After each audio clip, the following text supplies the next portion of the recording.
Hello दोस्तों, आपका स्वागत है हमारे चैनल में। आज का जो टॉपिक है उसका नाम है ट्यूबुलो इंटेस्टाइनल डिजीज। इसमें हम क्या क्या पढ़ेंगे, इसका क्या मैकेनिज्म होता है, इसके कितने टाइप होते हैं। तो इसके मेरे दो टाइप पे हम कवर करेंगे, एक तो एक्यूट और दूसरा क्रोनिक। उसका पैथोलॉजी, टियोलॉजी, क्लिनिकल फीचर्स, प्रोग्नोसिस और मैनेजमेंट के बारे में डिस्कशन करेंगे। सबसे पहले ट्यूबुलो इंटेस्टाइटियल डिजीज होता क्या है। देखिए, ये क्या है, हमारा ग्लोमरस है, उसके बाद निकला है ये ट्यूब्यूल्स हैं। तो ये जो डिजीज होते हैं वो ट्यूब्यूल्स और इंटरस्टिशियम के बीच का होता है। इसमें ग्लोमरस से कोई लेना देना नहीं है, मतलब फिल्ट्रेशन का प्रॉब्लम नहीं है। देखिए, वही कह रहा है इस डिजीज में मेनली ट्यूब्यूल्स और इंटरस्टिशियल इन्वॉल्व होता है, किडनी का और ग्लोमरस नहीं इन्वॉल्व होता है। ठीक है। अब इसमें भी एक इंजरी होते हैं, एक डिजीज होता है। तो इंजरी और डिजीज में क्या डिफरेंस है। तो ट्यूबुलो इंटेस्टाइटियल इंजरी में इम्पेयर रीनल फंक्शन होता है। फाइंडिंग में रीनल फाइब्रोसिस देखने को मिलेगा बायोप्सी में।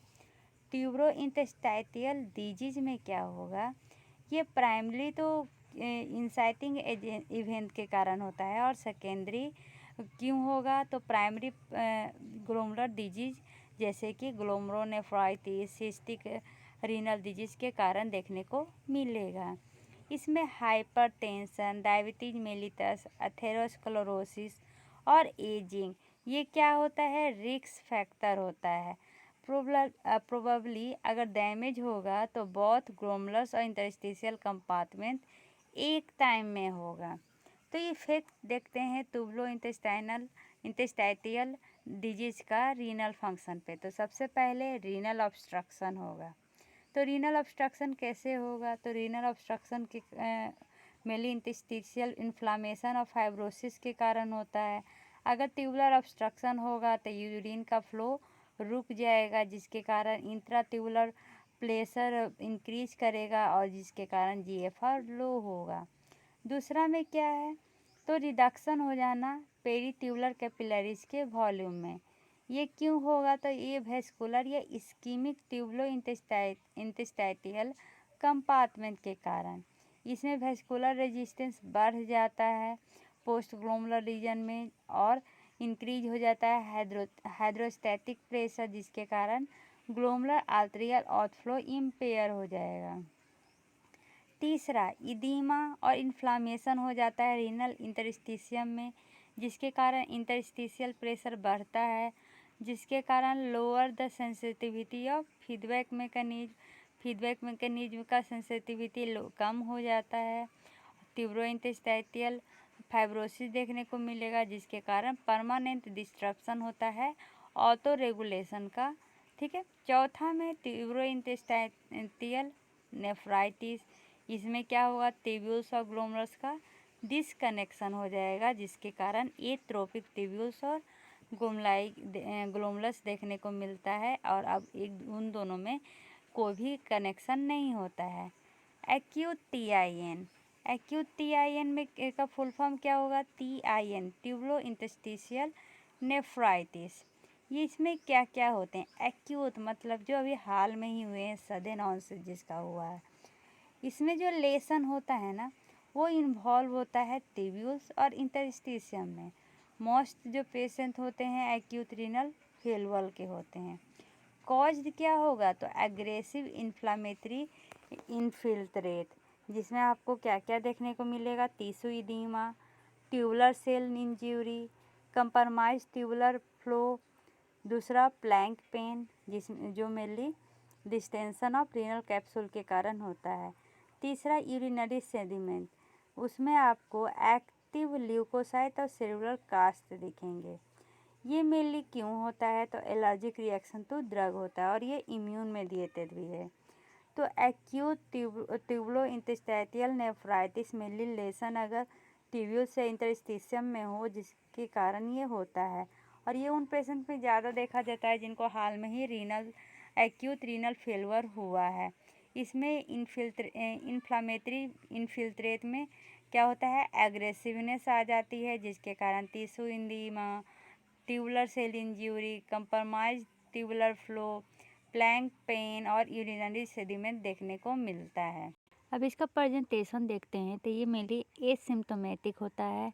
इसमें एलिवेशन ऑफ क्रिएटिन होता है और ब्लड यूरिया नाइट्रोजन लेवल, मतलब कि इसमें सिम्टम आपको नहीं मिलेंगे लेकिन क्रिएटिन और यूरिया नाइट्रोजन लेवल ब्लड में बढ़ते जाएगा। अगर ये सिम्टोमेटिक हो गया तो या तो ये एक्यूट ऑनसेट होगा या सब एक्यूट ऑनसेट होगा। इसमें नॉन स्पेसिफिक सिम्टम देखेंगे जैसे कि oliguria, Millais, anorexia, nausea, vomiting. अगर देखेंगे जनरलाइज्ड हाइपरसेंसिटिव सिंड्रोम तो इसमें फीवर, रैश और स्नोफिलिया भी दिखेगा। ब्लड प्रेशर मेनली इसमें हाई नहीं होता है एक्सेप्ट इसमें ओलिगोयूरिक रीनल फेल्योर देखने को मिलेगा। नेफ्रोटिक रेंज प्रोटीनूरिया में कौन सा आता है तो एनसिड इंड्यूस्ड AIN। अगर कोई पूछे मिथाइलिन इंड्यूस्ड AIN में कौन सा होगा तो इसका मेनली क्लासिक ट्रायड देखते हैं। Low grade fever, skin rashes और अल्ट्राजियाज, ये 1/3 केसेस में देखा जाता है। कॉसेस कौन कौन से होते हैं तो सबसे पहले एलर्जी, तो एलर्जिक इंटरस्टिशियल नेफ्राइटिस देखते हैं। अप्रॉक्स 15% जो केस होता है ना उसमें अनएक्सप्लेन एक्यूट रीनल फेल्योर होता है जो बायोप्सी से पता चलता है। क्लिनिकल फीचर्स में फीवर, रैश, जहाँ पर एलर्जी है वहाँ पर तो स्नोफिलिक तो दिखेंगे हैं, ओलिगोयूरिक रीनल फेल्योर, और ये मेनली 7 से 10 दिन बाद होता है मिथिलीन या अनदर बीटा लैक्टिन एंटीबायोटिक के ट्रीटमेंट के बाद। इसमें mainly serum keratin level rise हो जाता है जो सिंबल है एक्यूट रीनल फेल्योर का। डायग्नोसिस कैसे करेंगे, इसमें अनएक्सप्लेन्ड रीनल फेल्योर विथ या विदाउट ओलिगोयूरिया देखने को मिलेगा। यूरिनालाइसिस में पायूरिया पस्ट दिखेंगे लेकिन WBC का नहीं मिलेगा, WBC कास्ट मिलेंगे, हेमेटूरिया मिलेगा। इसमें मेनली ऑफेंडिंग एजेंट का एक्सपोजर दिखेगा। यूरिनली स्नोफिलिक दिखेगा लेकिन यह स्पेसिफिक नहीं है। किडनी बायोप्सी भी दिखेंगे लेकिन ये ज़रूरी नहीं है करवाना सब में क्योंकि ये एक्यूट है ना। इसमें इंटेंसिव इंटरस्टिशियल और ट्यूबुलर इन्फिल्ट्रेशन दिखेगा ल्यूकोसाइट में स्नोफिल के साथ। थेराप्यूटिक एजेंट कौन सा है जिसके कारण ये होता है तो antibiotic, NSAID, diuretic, anti convulsant, miscellaneous में कौन कौन सा आएगा proton pump inhibitor, H2 blocker, captopril, mesalazine, indinavir, allopurinol, lenalidomide. ठीक है। ऑटो इम्यून कारण में कौन सा आ जाएगा तो सजन सिंड्रोम आ जाएगा। इसमें टारगेट क्या होता है हमारा एक्सोक्राइन ग्लैंड होता है जैसे कि लैक्रिमल ग्लैंड और सलेवरी ग्लैंड। सिम्टम में ड्राई आई और माउथ दिखेगा जिसको हम सिक्का सिंड्रोम, सिक्का मतलब समझ लीजिए ड्राई। 3 में मेनली क्या दिखेंगे इसमें तो इसमें लिम्फोसाइटिक इन्फिल्ट्रेट दिखेगा जो एसोसिएटेड होता है डिजिटल आर्टरी से। ठीक है। नेफ्रोजेनिक डायबिटीज इंसिडिपस दिखेगा, मॉडरेट रीनल फेल्योर दिखेंगे, पोलीक्रोनल हाइपर गामा ग्लोबुलिनेमिया दिखेगा। डायग्नोसिस तो पॉजिटिव सेरोलॉजिक टेस्टिंग करेंगे anti-RO या anti-LA के लिए। ट्रीटमेंट में ग्लूकोकॉर्टिकॉइड्स फर्स्ट लाइन होता है, एजाथियोप्राइम, माइकोफिनोलेट ये सब देंगे। उसका दूसरा में आ जाएगा tubulo interstitial nephritis with uveitis, less than 5% cases में देखा जाता है। फीमेल में ज़्यादा होता है, मीडियन एज 15 साल का होता है। क्लिनिकल फीचर्स इसमें भी लिम्फोसाइट मिलेंगे, पेनफुल एंटीरियर यूवाइटिस मिलेगा, ब्लर विजन मिलेंगे और फोटोफोबिया होगा। एक्स्ट्रा रीनल फीचर्स में fever, anorexia, weight loss, abdominal pain, arthralgia. Renal features में elevated creatinine, sterile pyuria. Sterile pyuria कहने का क्या मतलब है, यूरिया में पस है लेकिन उसमें WBC नहीं दिखेंगे। Mild proteinuria, Fanconi syndrome, elevated ESR। Symptom जो होता है वो सेल्फ लिमिटेड होता है चिल्ड्रन में लेकिन रिजल्ट में वो बाद में आ सकता है। डायग्नोसिस तो ओकुलर सिम्टम का डायग्नोसिस करेंगे, ठीक है। सीरोलॉजी में हम क्या करवाएंगे, ऑटो इम्यून स्क्रीनिंग करवाएंगे। अगर वो निगेटिव आया तो डायग्नोसिस एक्सक्लूजन होगा। डिफरेंशियल में सोजन सिंड्रोम, बेहेसेट डिजीज, सार्कोइडोसिस और एसएलई होगा। ट्रीटमेंट में ग्लूकोकॉर्टिकोइड्स स्टार्टिंग में देंगे, फिर मिथोट्रिजेड, एजे, एमएमएफ मेंटेनेंस के लिए देंगे। सिस्टमेटिक लुपस एरिथेमस, इसमें mainly interstitial monoclonal cell inflammatory reaction देखने को मिलता है।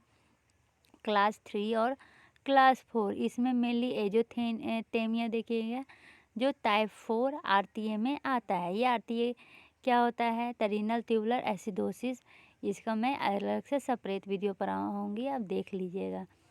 ग्रेनुलोमेटस इंटरस्टिशियल नेफ्राइटिस, ये फीचर्स होता है किसका, तो TIN का, लेकिन ये फॉलो करता है प्रोटेक्टेड और रिलैप्सिंग कोर्स को।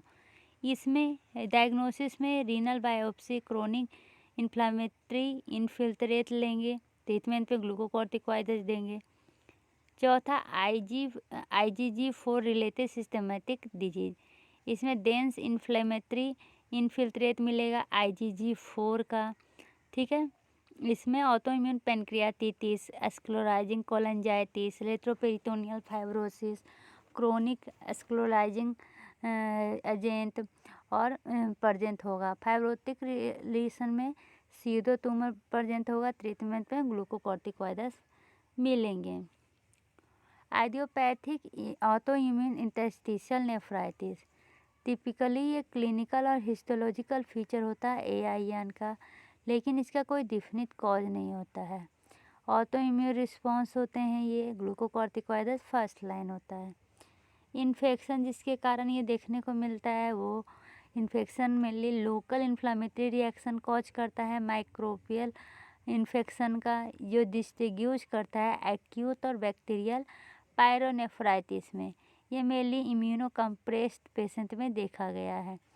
बैक्टीरिया कौन कौन से होंगे, तो streptococcus, staphylococcus, legionella, salmonella, brucella, yersinia, corynebacterium, diphtheria. Virus में Epstein Barr virus, CMV, hanta virus, polyoma virus, HIV। Miscellaneous में लेप्टोस्पायरा, रिकेट्सिया, माइकोप्लाज्मा और हिस्टोप्लाज्मा। अगला cause crystal deposit disorder and obstructive tubulopathy, इसमें क्रिस्टल डिपॉजिट हो जाता है tubular cell में और इंटरस्टिशियम में, जिसके कारण ये ट्यूब्यूल्स को ऑब्स्ट्रक्ट करता है। क्रिस्टल प्रिसिपिटेट होता है हाइपोवोलेमिया के कारण और रिवर्सिबल हो जाता है विद सेलाइन रिप्रेशन और ड्रग विड्रॉल। इसमें एजेंट कौन कौन सा यूज करते हैं, तो मेनली सल्फाडियाजिन टॉक्सोप्लाज्मोसिस में, इंडिनावीर या आताजानावीर HIV में, IV एसाइक्लोविर हर्पिस में।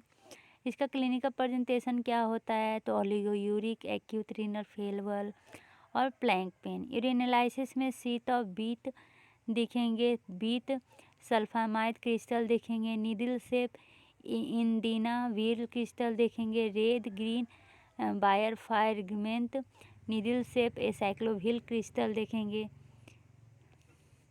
मतलब कि क्या होता है ना, ये सब डिजीज में जो ये सब ड्रग दिए जाते हैं वो क्रिस्टल फॉर्म में डिपॉजिट हो जाते हैं, जिसके कारण ये डिजीज देखने को मिलता है। Acute tubular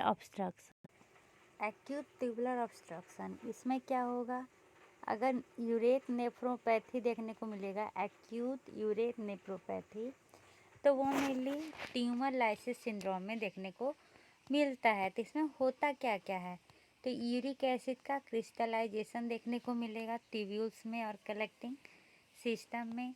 buyer fragrant uric acid crystal देखेंगे, उसके साथ साथ हेमेटूरिया भी होगा। प्रोफाइलैक्सिस में हम एलोप्यूरिनॉल देंगे और ट्रीटमेंट में अल्कालीन डाययूरेसिस, हेमोडायलिसिस या रेस्क्यूरिकेज देंगे, ठीक है। कैल्शियम ऑक्जेलेट क्रिस्टल डिपोजिशन, ये मेनली इथाइलिन ग्लाइकोल इंटॉक्सिकेशन के कारण होता है, जो ज़्यादा बियर पीते हैं। एक्यूरेट फॉस्फेट नेफ्रोपैथी, ये मेनली ओरल फॉस्फोसोदा लग्जरेटिव के कारण होता है या कैल्शियम फॉस्फेट क्रिस्टल डिपोजिशन के कारण होता है। लाइट चेन कास्ट नेफ्रोपैथी, इसमें मेनली जो पहला डिजीज होगा वो है मल्टीपल माइलोमा। मल्टीपल माइलोमा में एक्यूट रीनल फेलियर देखने को मिलेगा, उसके साथ साथ हाइपोवोलेमिया, इन्फेक्शन, हाइपरकैल्सीमिया और आफ्टर एनसिड या रेडियोग्राफिक कॉन्ट्रास्ट के बाद ये होता है। बेंस जोन्स प्रोटीन जो मेनली इंट्राट्यूबुलर में एग्रीगेट होता है, वो सेक्रिएट करता है टैम हॉर्सफॉल प्रोटीन के साथ इन डिजिटल ट्यूब्यूल्स। टैम हॉर्सफॉल प्रोटीन क्या है? वो ऐसा प्रोटीन है जो इजीली फिल्ट्रेट हो जाता है, यही सिर्फ प्रोटीन है जो फिल्ट्रेट होता है। Considered in monoclonal gammopathy in the absence of frank myeloma. Diagnosis क्या करेंगे? तो anaemia, bone pain, hypercalcaemia, abnormally narrow anion gap due to hypoalbuminaemia और हाइपर गामा ग्लोबिनेमिया। इसमें प्रोटीनूरिया देखने को मिलेगा। यूरिन और सीरम फ्री लाइट से देखने को मिलेगा। ट्रीटमेंट में हम क्या करेंगे? तो प्रिसिपिटेटिंग फैक्टर को सही करेंगे और प्लाज्मा फेरेसिस करवाएंगे। ठीक है। लिम्फोमैटस इनफिल्ट्रेशन ऑफ किडनी, ये क्यों होता है? तो इंटरस्टिशियल इनफिल्ट्रेशन के कारण होता है, जो मैलिग्नेंट बी लिम्फोसाइट के साथ किया जाता है। इसमें क्रोनिक लिम्फोसाइटिक ल्यूकेमिया या नॉन हॉडिक लिम्फोमा मेनली कॉज होता है। इंसिडेंटल फाइंडिंग है ये। इनफिल्ट्रेट इसमें ज़्यादा देखने को मिलेगा। ट्रीटमेंट में हाई डोज ग्लूकोकॉर्टिकोइड्स देते हैं, इसका प्रोग्नोसिस पुअर होता है। तो इसमें क्या करेंगे? एक्यूट रेनल फीवर के साथ अगर AIN रहा तो हम उसमें पहले विड्रॉल ऑफेंडिंग एजेंट देखेंगे, उसके बाद उसका सपोर्टिव केयर और क्लोज ऑब्जर्वेशन करेंगे। इम्प्रूवमेंट है तो ऑब्जर्वेशन को कंटिन्यू करेंगे। अगर इम्प्रूवमेंट नहीं है 1 वीक के बाद, तो देखेंगे कि क्लासिक एलर्जी AIN है या एटिपिकल फीचर्स हैं। अगर क्लासिक एलर्जी AIN रहा तो हम कॉर्टिकोस्टेरॉइड देंगे। अगर एटिपिकल फीचर्स है तो फिर रीनल बायोप्सी करवाएंगे। रीनल बायोप्सी में हमें 3 चीज़ पता चलेगा, या तो ये क्लासिक AIN है तो कॉर्टिकोस्टेरॉइड देंगे, या फिर ये ग्लोमेरुलोमेटस या अदर इम्यून IN है तो उसमें ग्लूकोकॉर्टिकोइड्स देंगे, या फिर फाइब्रोसिस है जिसमें हम कंजर्वेटिव ट्रीटमेंट यूज करेंगे। ठीक है। Indication of corticosteroid and immunosuppressive in interstitial nephritis, ये एब्सोल्यूट इंडिकेशन है। सोजन syndrome, sarcoidosis, SLE, interstitial nephritis, adult with TINU, idiopathic and other granulomatous interstitial nephritis. Relative में ये नीचे वाले सारे आ जाएंगे। ठीक है। Chronic tubulo interstitial nephritis, nephritis मतलब इन्फ्लामेशन इन नेफ्रॉन। नेफ्रॉन का कौन सा पार्ट? ट्यूबुलर और इंटरस्टिशियल पार्ट। और ये एक एक्यूट सडन नहीं हुआ है, थोड़ा टाइम लेने के बाद हुआ है। इसमें क्या होता है? जो ट्यूबुलर सेल होते हैं ना, उनमें एट्रोफी हो जाता है, और उसमें जो epithelial cell flattened epithelial cell होते हैं या ट्यूब्यूल्स होते हैं, उनमें एट्रोफी देखने को मिलता है। इंटरस्टिशियल पार्ट में फाइब्रोसिस होता है। ठीक है। और ये ठीक हो जाता है। अर्ली में क्या चेंजेस देखेंगे? ग्लोमलाई अपीयर नॉर्मल, ग्लोमलस जो है नॉर्मल अपीयर हो रहा है। इवन ये जो फंक्शनल इम्पेयरमेंट है वो भी प्रेजेंट है। लेट में पेरीग्लोमुलर फाइब्रोसिस, सिगमेंटल स्क्लेरोसिस और अल्टीमेटली ग्लोबल स्क्लेरोसिस देखने को मिलेगा। क्लिनिकल फीचर्स में क्या है? तो डिसऑर्डर होंगे ट्यूबुलर फंक्शन में, जैसे कि polyuria, defective proximal tubular resorption, non anion gap metabolic acidosis, hyperkalaemia, progressive azotaemia. Modest proteinuria देखने को मिलेगा। प्रीडोमिनेंट पैथोलॉजी में इंटरस्टिशियल फाइब्रोसिस देखने को मिलेगा with patchy mononuclear cell infiltration, और वाइड स्प्रेड ट्यूबुलर एट्रोफी देखने को मिलेगा। लूमिनर डायलेशन होंगे, थिकनिंग देखने को मिलेगा ट्यूबुलर बेसमेंट मेम्ब्रेन में। वेसिको-यूरेथ्रल रिफ्लक्स और रिफ्लक्स नेफ्रोपैथी इसके कॉजेज हैं। चलिए कॉजेज देखते हैं। तो एक तो vesicoureteral reflux, sickle cell disease, chronic exposure to toxin, analgesic, lithium, heavy metal, aristolochic acid, calcineurin inhibitor, ये सब आएंगे। रिफ्लक्स नेफ्रोपैथी में क्या होगा? The consequences of vesicoureteral reflux देखने को मिलेंगे। क्रोनिक TIN का कॉजेज क्या है? तो पहला जो कॉज होता है वो है वेसिको-यूरेथ्रल रिफ्लक्स, जिसको रिफ्लक्स नेफ्रोपैथी भी कहते हैं। Sickle cell disease, chronic exposure to toxin, analgesic जो मेनली फिनाक्टिन से कंटेन हो, lithium, heavy metal, aristolochic acid, calcineurin inhibitor. Chronic TN के और भी कॉजेज के जो हैं उसको एक्सप्लेन करते हैं। जो पहला कॉज था वो रिफ्लक्स नेफ्रोपैथी था। इसमें मेनली क्या होता है? वेसिको-यूरेथ्रल रिफ्लक्स देखने को मिलते हैं और अदर यूरोलॉजिक एनोमलीज देखने को मिलते हैं अर्ली चाइल्डहुड में। देखिए यहाँ पर आप देख सकते हैं पिक्चर में, ठीक है। इसी को लिए इसको पहले बोला जाता था क्रोनिक पाइलोनेफ्राइटिस। VUR जो है वो एबनॉर्मल रेट्रोग्रेड होता है यूरिन का, मतलब यूरिन वापस किडनी में चला जाता है, क्योंकि या तो दोनों यूरेटर या किडनी में क्या हो गया है? एबनॉर्मलिटीज आ गया है, डिसलोकेशन हो गया है, ठीक है। ट्रीटमेंट में हम क्या करते हैं? मेंटेन करते हैं स्टेराइल यूरिन, सर्जिकल री इम्प्लांटेशन करते हैं यूरेटर का, किसमें? तो ब्लेडर में, ठीक है। और कंट्रोल करते हैं ब्लड प्रेशर को ACE या ARB के द्वारा। Sickle cell nephropathy, sickle cell nephropathy में क्या होता है? ट्यूबुलर इंजरी देखने को मिलेगा चाइल्डहुड में और अर्ली एडोलेसेंस में। Polyuria due to decrease in concentrating ability और टाइप 4 RTA से, ठीक है। मेनली ये जो होता है ना उसमें सिग्निफिकेंट नेफ्रॉन लॉस देखने को मिलता है। प्रोटीन्यूरिया जो सेकेंडरी होता है FSGS से। माइक्रो एल्बुमिनुरिया यूरिन में ये माइक्रो छोटे छोटे एल्बुमिन दिखते हैं, ये अर्ली साइन होता है सिकल सेल डिजीज का। ट्रीटमेंट पे हम लो डोज ACE देते हैं। कॉम्प्लिकेशंस में पेपिलरी नेक्रोसिस होता है from ischemic due to sickling of red cell, और ग्रॉस हेमेटूरिया इसके कारण होता है, और यूटेरिक ऑब्स्ट्रक्शन हो सकता है।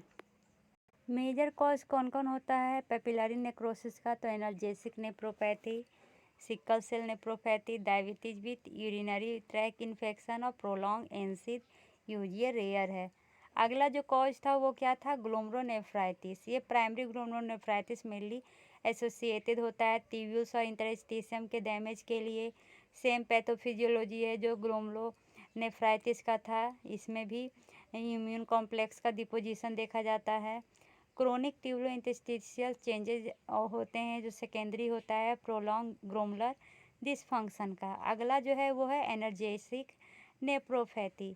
इसमें लॉन्ग टर्म अगर हम एनर्जेसी यूज करते हैं जैसे कि फिनाक्टिन, एस्पिरिन और कैफीन, तब ये देखने को मिलता है। मेरी रीनल इनसफिशियंसी और पेपिलरी नेक्रोसिस इसके मेन कॉज हैं, जिसमें हम रेडियोग्राफिक में स्मॉल स्कैटर्ड किडनी देखने को मिलेगा पेपिलरी कैल्सिफिकेशन के साथ। पोलीयूरिया, इम्पेयर्ड कंसंट्रेटिंग एबिलिटी होगी, non anion gap, metabolic acidosis देखने को मिलेगा। ERSD जो कॉज करेंगे एनर्जेसिक नेफ्रोपैथी, ये रिक्स होता है यूरेथ्रल मैलिग्नेंसी का। एसिटामिनोफेन और एनसिड मेनली कोई एनर्जेसिक नेफ्रोपैथिक कॉज नहीं करते हैं। वॉल्यूम डिप्रेशन CKD हायर रिक्स होता है एनसिड रिलेटेड टॉक्सिसिटी का, ठीक है। अगला जो है वो है aristolochic acid nephropathy AAN, Chinese herbal nephropathy के कारण मेनली वेट लॉस देखने को मिलता है। बल्कन इंडेमिक नेप्रोपैथी, इसके कारण भी towns along Danube river, contamination of local grains with aristolochia, urinalysis में ब्लैंड यूरिन सेडिमेंटेशन देखने को मिलेगा।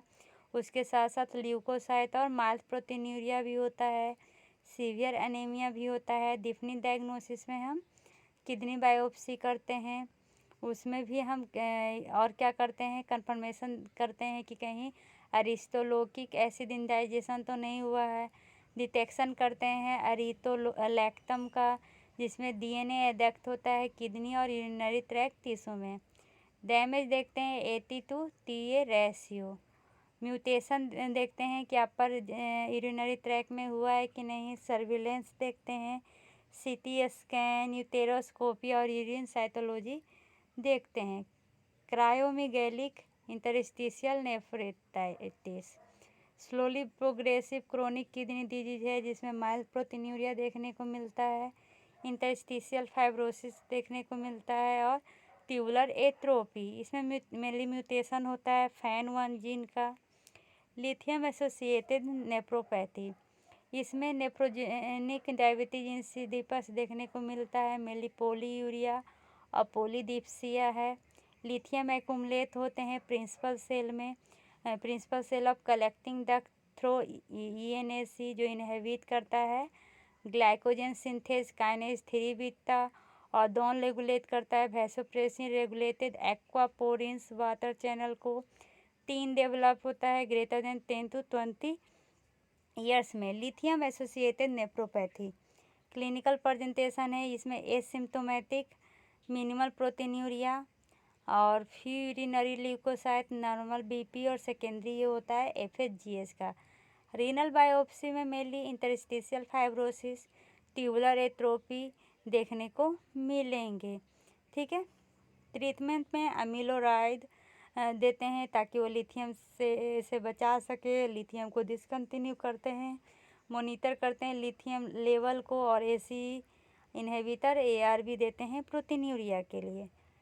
कैल्किन्यूरिन इनहिबिटर तो साइक्लोस्पोरिन और टैक्रोलिमस इसका एग्जाम्पल है। इसमें AKI देखा जाता है जो वेस्कुलर वैसोकंस्ट्रिक्शन और TMA के कारण होता है, इसके कारण टॉक्सिक ट्यूबुलोपैथी होते हैं। क्रोनिक इंजरी में solid organ transplant patient mainly देखने को मिलता है। स्लो और इरिवर्सिबल डिक्लाइन होता है GFR में, माइल्ड प्रोटीनूरिया होता है और आर्ट्रियल हाइपरटेंशन होता है। हाइपरकैलेमिया, ट्यूबुलर रेजिस्टेंस होते हैं अल्डोस्टेरोन से। बायोप्सी में patchy interstitial fibrosis, tubular atrophy, stripe pattern, hyalinosis और फोकल ग्लोमेरुलोस्क्लेरोसिस देखने को मिलता है। ट्रीटमेंट में डोज रिडक्शन होते हैं।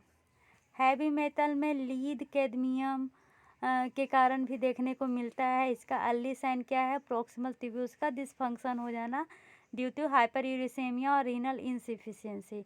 डायग्नोसिस में हम क्या करते हैं, यूरिनरी लेट डिटर्मिनेशन करते हैं, कैसे तो चिलेटिंग एजेंट को इन्फ्यूज करके, और ट्रीटमेंट करते हैं लीड चिलेशन थेरेपी से। और भी इसके कौन कौन के कॉज हैं, तो मेटाबॉलिक डिसऑर्डर में क्रोनिक यूरिक एसिड नेप्रोपैथी है, जिसका हम ट्रीटमेंट एलोप्यूरिरॉल और यूरिन अल्कलाइजेशन से करते हैं। हाइपर कैल्सेमिक नेप्रोपैथी, जिसका हम कैल्शियम डिक्रीज करके करते हैं, सीरम कैल्शियम। हाइपोकैलेमिक नेप्रोपैथी, जिसका हम ट्रीटमेंट हाइपोकैलेमिया से करते हैं। इसी के साथ ये क्रोनिक TIN खत्म होता है। धन्यवाद।